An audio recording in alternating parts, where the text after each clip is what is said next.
Hi, it's Debbie Williams from the Hypnosis Weight Loss Club, and today I'm going to offer some more challenging beliefs that you can start to change if these beliefs are stopping you from being the best you that you can be.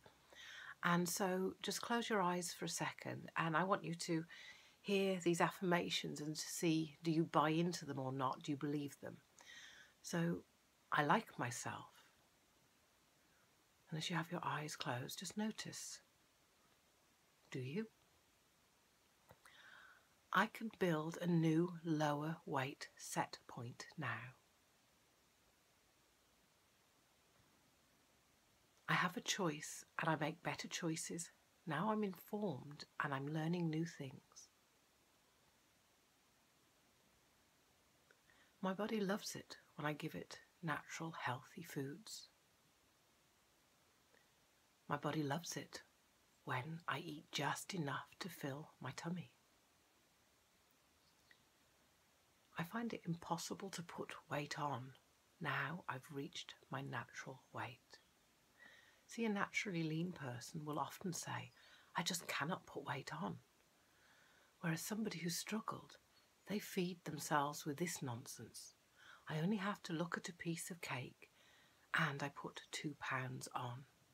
If you're giving yourself those kind of messages, stop. Think what you can say instead.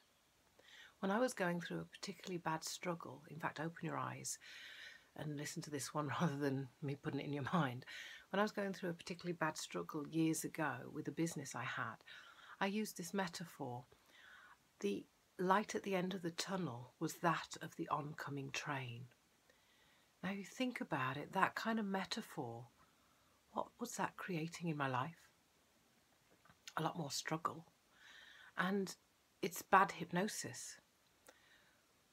When I learnt sort of the hypnosis that I do, which is more clever than standard hypnosis, it creates lots of what we call double binds, where I could say, I don't know whether you're going to relax now or later.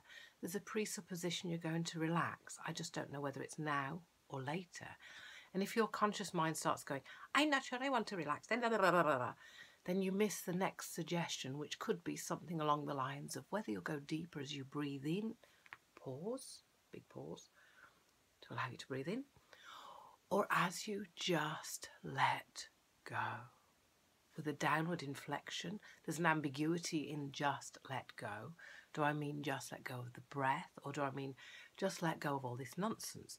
And that's just two sets of statements. My hypnosis is stacked with them, so I'll get you. I'll get you into being open to having suggestions planted in that can help you to be lean, healthy and happy.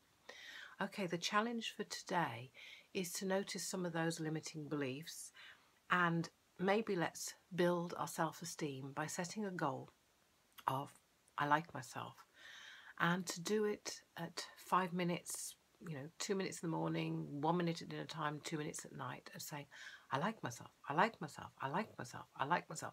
It's quite good to do when you're walking because you're moving your arms and legs in opposition.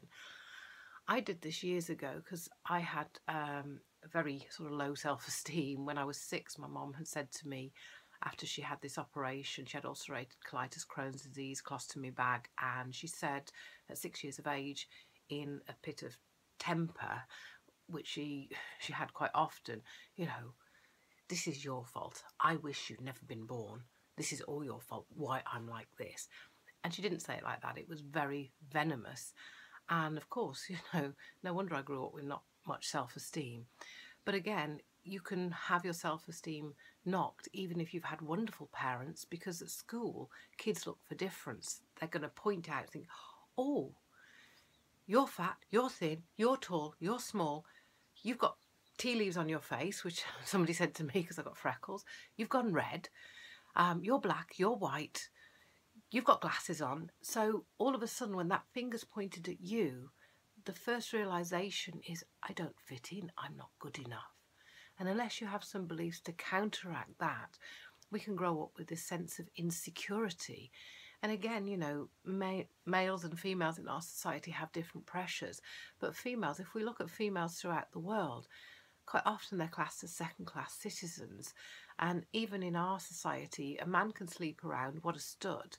A woman does it, what a slut. So, you know, sometimes this can undermine our self-concept. So by saying, I like myself, I like myself, I like myself, and doing this as a goal for a week, and then maybe doing it for a little bit longer, or coming back and doing it in the future. When I did it, first of all, it was like, no, I don't, I'm horrible. No, I don't. But what it does, it brings things to the surface that you start to realise, actually, I do quite like myself. You know, I'm kind, I care, I'm compassionate, I can be a bit too soft sometimes. Actually, I'm a good timekeeper. And compared to that girl at work who's a bitch, I would never do that to anybody. So you start to build up a self-concept of who you are, and to start to appreciate some of your core beliefs and values, and the kindness and the compassion that perhaps you were oblivious to. Okay, so it's great talking to you today. Bye now.